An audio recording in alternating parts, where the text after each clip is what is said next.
Welcome to the debate. Today, we're opening a file that, frankly, many people both in the Vatican and in old school Marxist circles probably wished had stayed closed. We're looking at one of the most volatile intellectual experiments of the 20th century. That moment when the Catholic Church and Latin America reached into the toolkit of Karl Marx to try and, well, save its soul. We are talking, of course, about liberation theology. Right. And the question isn't just a history lesson, it's a question of coherence. Exactly. The question we're debating is this. Did the liberation theologians of the 60s and 70s engage sufficiently with the philosophy of Marxism? Or, by trying to filter Marx through the Gospels, did they stop short? Did they create a compromise theology that was, theoretically inconsistent and ultimately practically ineffective? It really is the ultimate oil and water problem. I mean, on one side, you have the church, the guardian of the transcendent, the eternal. And on the other, you have Marxism, a philosophy that is strictly materialist and famously calls religion the opiate of the masses. And the standard narrative is that they're mortal enemies. Complete enemies. But in the favelas of Brazil, in the villages of El Salvador, a group of priests tried to make them partners. And I'm going to argue that partnership was frankly a disaster of incoherence. See, and I'm going to take the view that this partnership was actually a triumph of intellectual nuance. My position is that figures like Gustavo Gutierrez and Leonardo Boff engaged with Marx exactly as much as they needed to. They used his diagnostic tools to understand the mechanics of poverty, but they had the wisdom to reject his prescription of atheism and totalitarian violence.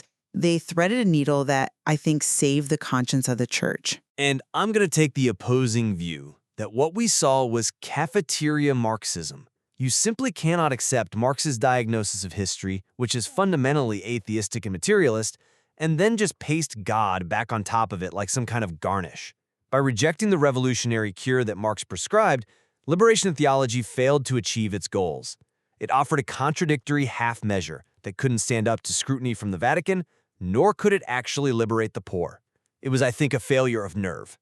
Okay, let's ground this before we get too far into the theory. We have to picture the landscape of 1960s Latin America. This wasn't some abstract seminar. You had a feudal system, basically. A tiny elite, the feudal lords, owned everything. The land, the factories, the government. And the masses lived in a kind of destitute poverty that it kills children. And the church, for 400 years, had largely sided with those elites. Right. Telling the poor their suffering was a ticket to heaven or to just be patient. And into that vacuum comes the Cold War. The Cuban Revolution happens in '59, and suddenly socialism looks like a real option. So the church is terrified of losing the people to godless communism. This was a fight for its own survival. It was. So my position starts here. Theologians like Gutierrez saw that the old way, charity, giving a beggar a coin, was treating the symptom, not the disease. So they treated Marxism not as a new gospel, but as a companion on the way, a sociological tool. They used concepts like alienation and exploitation to get at the idea of structural sin. They moved the church from a posture of charity to one of justice. They used Marx for the how, but they kept the Bible for the why. Companion on the way is a lovely phrase, but it papers over the cracks. Marxism isn't a buffet where you can take the class struggle but leave the atheist entree. My position is that the moment you accept Marx's fundamental premise, historical materialism, the idea that economics is the only thing shaping human consciousness, you've already abandoned Christian theology. By trying to have it both ways, they stripped the philosophy of its power. They admitted capitalism was the problem, but they refused the only tool designed to dismantle it, revolution. They left the poor angry enough to see their chains, but without the weapon to break them. I think you're confusing a tool with a master. But let's dig into that diagnosis. The concept of alienation. This is where the engagement was most profound. Which is the core of Marx, yes. It is. Marx argued that under capitalism, the worker is alienated, commodified. They become a cog. The church took this and realized they'd been complicit in a form of religious alienation, telling people to focus on the afterlife while ignoring their misery now. So they shifted from orthodoxy, right belief, to orthopraxis, right action. Orthopraxis, yeah. That became the buzzword of the whole movement. Because it matters. They used what they called the hermeneutic of suspicion. It sounds technical, but it's brilliant. It just means rereading the Bible with the assumption that the traditional interpretation was, written by the winners. The colonial powers, the elites. Precisely. Take the story of the rich young ruler. He asks Jesus how to be saved. Jesus says, "Sell everything and give to the poor." Traditionally, the church said, "Oh, it's about his personal attachment to money." But the liberation theologians looked at that through a Marxist lens and asked a different question. How did he get that money in the first place? In that society, you don't get that rich without exploiting labor. His wealth was structural sin. That's not cafeteria Marxism. That's using a modern tool to wipe the dust off the gospel. That is a compelling rereading, I'll grant you that. It certainly shakes things up. But here's where the half measure kicks in. You mentioned the hermeneutic of suspicion. I just don't think they applied that suspicion to themselves. How so? Well, Marx's critique wasn't just that the church supported the rich, it was that religion itself is the opiate. It dulls the pain of oppression. Liberation theologians talked about conscientization, waking people up. But at the end of the day, what are they still promising? The kingdom of God. Even if it starts on earth, it's still this future-oriented hope. They were offering hope. Yes, of course. But Marx would say that hope is the problem. If you truly accept Marx's diagnosis that religion is a false consciousness designed to keep power structures stable, then liberation theology is just a more political sedative. It's a painkiller labeled justice. It tells the peasant, fight for your rights, but also, respect the bishop. But the bishop is part of the hierarchy. You can't use Marx to critique the structure and then exempt your own structure from that critique. That's where it becomes intellectually dishonest. I think that's a cynical view that ignores the concept of integral liberation. You're saying because they kept the faith, they kept the opiate. But Gutierrez was clear. True liberation is twofold. Yes, it's freedom from economic oppression. That's the Marxist insight. But it's also freedom from sin, which is the Christian insight.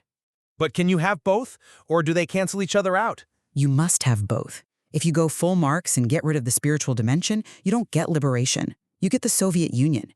You get the state as the new idol. The theologians argued that by keeping the spiritual, they prevented the movement from becoming totalitarian. They administered a stimulant that was tempered by moral restraint. They were trying to create a revolution that wouldn't eat its own children. Moral restraint. Okay, that brings us right to the methodology. Revolution versus reform. This is where the inconsistency stops being academic and starts getting people killed or keeping them enslaved. Or keeping them from becoming murderers. Look at the text. Marx was explicit. In the Communist Manifesto, he calls for despotic inroads into the rights of property. He knew the ruling class wasn't going to give up their land because a priest asked them nicely. Power concedes nothing, and yet the vast majority of these theologians refuse to sanction violence. Not all of them. You had Camilo Torres Restrepo. The exception that proves the rule. Camilo Torres was the priest who said the Catholic duty is to make the revolution. He joined the guerrillas and died with a gun in his hand. He followed the logic to its conclusion. But most of them, they stayed in their base communities. They read the Bible, they organized, they admitted capitalism causes living death. That's a direct phrase they used. Yet they refused to kill the system. That feels like a massive failure of nerve. It wasn't a failure of nerve. It was a success of morality. You're criticizing them for not being violent, but their identity was Christian first. That's the key. They restricted their engagement with Marx precisely because full engagement leads to human rights abuses. But does nonviolence work against a military junta armed by superpower? Look at the warnings from Cardinal Ratzinger, the future Pope Benedict. He was the Vatican's watchdog. He warned that if you borrow the Marxist method of class struggle, you eventually justify violence against class enemies. And once you label someone a class enemy, they stop being a child of God. You can liquidate them. We saw it in Russia. We saw it in China. Come on, Ratzinger was protecting the institution. He was afraid the church would lose control. He was protecting the soul of the movement. The liberation theologians navigated this by focusing on non-violent resistance. The base communities weren't just Bible studies. They were a bottom-up revolution. They empowered the poor to demand rights, to form unions. But they did it without sacrificing the sanctity of life. That is a more effective engagement, because it aims to change society without filling mass graves. Nonviolent revolution in the face of a military dictatorship often just means martyrdom, and while that's noble, it's not politically efficient. But let's get to the core incompatibility: the worldviews. This is the intellectual knot they could not untie. Materialism versus transcendence. Exactly. Marxism is materialist, history is driven by economics, period. Christianity is transcendent, history is guided by God. The theologians, like the Boff brothers, tried to separate the method from the philosophy. They said, we'll take the economic analysis, but leave the atheism.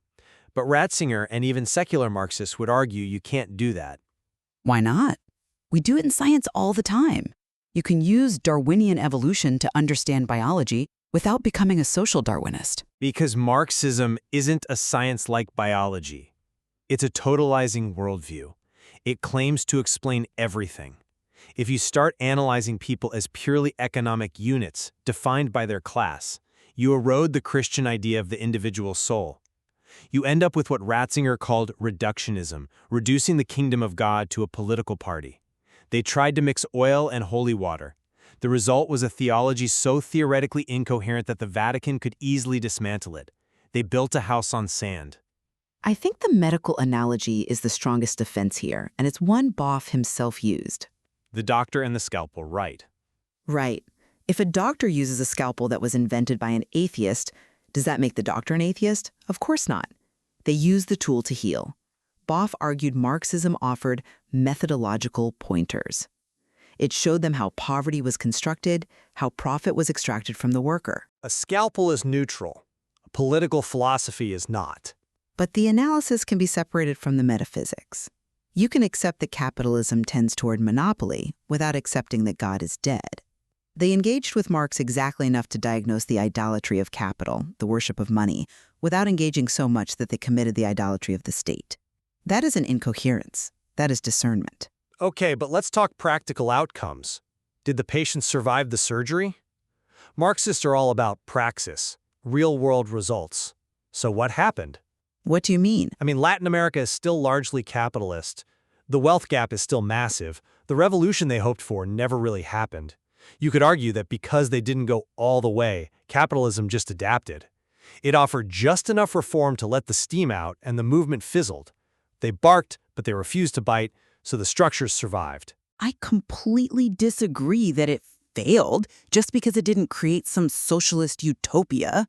The metric of success isn't just economics, it's the transformation of the church itself. The church is still wealthy. The Vatican Bank still exists. But look at the doctrine. The preferential option for the poor is now mainstream Catholic social teaching. It's in documents from John Paul II to Pope Francis. Pope Francis himself is the first Latin American pope. He writes encyclicals about how capitalism is killing the planet. He talks a good game, sure. It's more than talk. That shift in consciousness happened because of liberation theology. They engaged with Marx enough to force the church to stop being an instrument of oppression and to remember its duty to the marginalized. They saved the conscience of the institution. That's a lasting victory. A victory for the church's PR, maybe, but does it put bread on the table? Pope Francis can drive a humble car, but the structural sin continues. The poor are still poor. The theology succeeded in the seminary, but it failed in the factory. But it changed the entire conversation. You can't undo that. Well, we're coming to the end of our time. It's clear we're not going to solve this tension today. It's the tension of the 20th century in microcosm. No, but the tension is the point. The debate itself is the legacy. To summarize my position, I'd say liberation theology is a cautionary tale of half measures. They diagnosed the disease, capitalist exploitation, but they feared the only medicine strong enough to cure it: Marxist revolution. By fearing the atheistic label, they blunted their own tools. They ended up being too Marxist for the Pope, but too Christian for the revolutionaries. They pleased no one and left the structures of power intact. And I would summarize by saying their engagement was a triumph of intellectual bravery. They didn't take the easy path of atheism, nor the easy path of just praying and waiting for heaven. They walked the ridge. They filtered Marx through the gospel, rejecting the toxins of violence in despair while keeping the medicine of social analysis. They engaged enough to save the conscience of the church, but not so much that they lost its soul. They proved you can fight for justice without becoming what you hate. It's a debate that goes to the heart of how we understand faith, politics, and power, and whether they can ever truly sit at the same table. I want to thank you, our listener, for joining us on this. We encourage you to look at the source material, particularly Boff's 3 mediations, the social, analytic, the hermeneutic, and the practical, and to decide for yourself where that line between faith and ideology should be drawn. Welcome to the debate.